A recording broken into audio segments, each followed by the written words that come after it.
Hey guys, welcome back to my channel. In today's video, I'll show you HyperX Cloud III Wireless best settings for clear sound and microphone quality.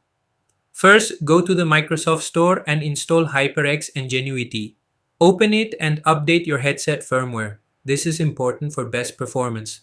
Next, turn on mic monitoring, also called side tone, so you can hear your own voice. Keep the settings simple and do not use extra equalizers. Also make sure DTS:X is turned off inside Ngenuity. Now install DTS Sound Unbound from the Microsoft Store.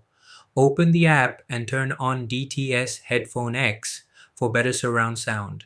After that, go to Windows Sound Settings. Open your headphone properties, set audio enhancements to off and set spatial sound to DTS Headphone X.